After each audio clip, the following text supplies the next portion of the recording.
Birele sura berет da. Kayneneler. Kүйөө балдарды өп койсок болобу, шариатта кандай деген суроо берилип атат да. Мисалы, жана күндөрү бир эки жолу суроо келди да. Мен азыр ушуну айтат элем, туугандар, мүмкүнчүлүктөн пайдаланып. Кайненелер, күйөө балдарды жакшы көрбөй эле коюңуздар, өппөй эле коюңуздар.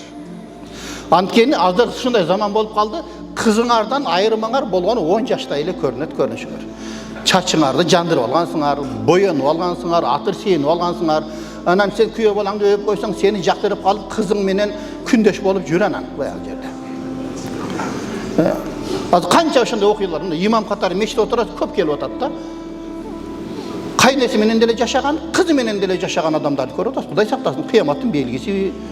Же şu kıyamatta o kiyingiler emес biz elе көрүп калабыз деп коркосуң кейде тобагында. 2-3 адам ошентип келди да, мисалы, ошол бирөөсү кызы менен дагы, аялы менен да, кайненеси менен дагы жашайт экен. Экөө менен да жашайт экен. Бул кантип айбан го? Ошондой нерсеге биз повод түзбөш керек да, ошого жол ачпаш керек. Ошондуктан кайненелер же жолукчан жүргүлө, же болбосо эмне такырылып, балам кандай деп эле койгола болду, аны өп учурашпай эле койгула. Анткени чындап эле карасаңар, мисалы, байкайсыздар да көбүнчө, кызы менен кайнененин айырмасы аз эле болуп калды азыркы замандачы.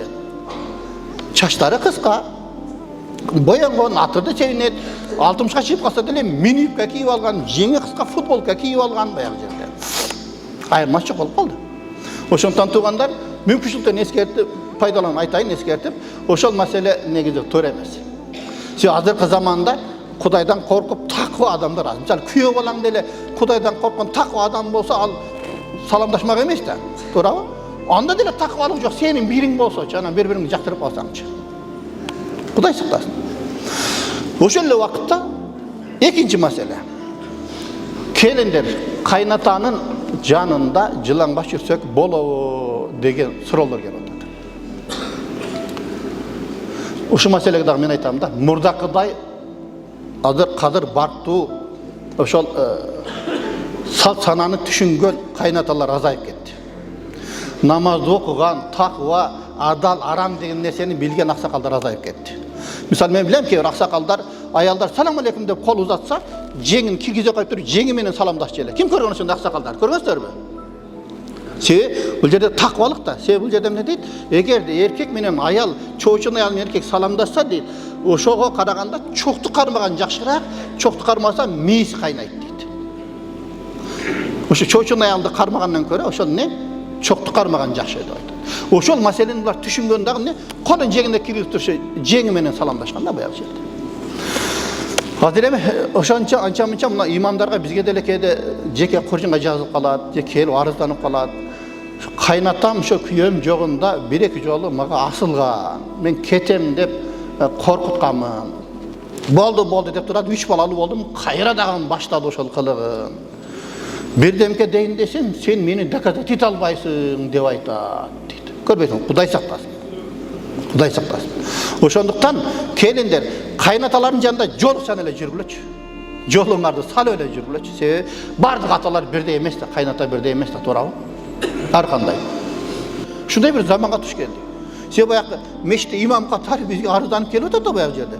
Бул кыяматтын белгиси билбедим баягы жерде. Карасаңыздар. Дагы бирөөсү дейт, келин кайненеси менен келип алыптыр. Биздин устаздардын бирөөсү айтып атат.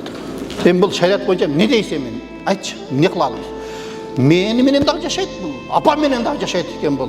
Мойнуң үзөлгүр деп айтат дейт. Күйөө баладан анан эмне болду? Бая кандай болду десе, эми өзү каалап атса, эмне кылайын деп камырабайт дейт го баягы жерде. Карасаң, айбан да айбан. Айбандагы өзүнүн тукумуна секирбейт го. Өзүнүн кызына, өзүнүн апасына секирбейт айбан деле. Айбандан дагы төмөн түшүп кеттик ошол жерде. Карасаңыздар, ушунчалык деңгээлде. Бул жерде анан тиги алым айтыптыр, эми сен экөөң ажырашкыла. Болбой калды. Эгер ушунчалык жашаган келсе, анда кайненең менен кайненең башка шаарга кетсин, силер башка шаарга кетиптер деп фатва берди. Ушундай болуп калды, Кудай сактасын. Ушунчалык деңгээлге түшүп кеттик, айбандык даражага түшүп кеттик. Ошондуктан дагы бир эскертем, келиндер кайнатанын жанында хижап эле кийип жүргүлө. Эгерде намаз окуган такыба болса, анда өзүнүн кызыңдай көрөт. Мисалы, мен келинимди өзүмдүн кызымдай эле көрөм. Сен аманат калгансың да, сенин кызың да, туурабы? Тем более бизде шариятыбыз боюнча балаңа нике кыйылдыбы, кайната менен нике жүрбөйт, өзүнүн кызыңдай болуп калат. Кыяматка чейин арам болот. Махрам болуп калат. Бирок махрам деген нерсени, андан кийин махрам эмес деген нерсени түшүнбөгөн кайнаталар эмне болот эми? Кудай сактасын. Ошо маселени да эскертип коеюн. Анан кайненелер, кайнаталар. Кайнене менен келинге айтыла турган сөз болот да бул жерде. Кайненелер силер дагы мүмкүн болсо жолук салынгыла, же күйөө балдар менен саламдашпай эле койгула, баягы жерде. Життабай эле койгула, өзүңө да життатпай эле койгула, житташпай эле койгулачы ошо. Кызыңар менен житташып койгула болду, жетет ошол. Анан дагы шайтан аралап сүйүшүп калып күйөө балаң менен. Сен турмушта бар үчүн мындай күйгөндөн айтып атам да, бир экөө келди ошентипчи, баягы жерде. Аял билип калыптыр, анан не кылышын билбей, же элге айткандан уялат, келиптир бизге арызданат экен да. Молдеке эмне кылабы? Ушундай болуп атат. Эгерде аны айтайын десе, өзүнүн апасы. Күйөөнү айтайын десе, өзүнүн апасы виноват болуп атат бул жерде. Эми кызым эмес, мени эле алып албайсыңбы? Кызым жашта, анын шансы көп да деп өзү асылган кайненелер бар экен. Караңдар ушунчалык деңгээлде, Кудай сактасын.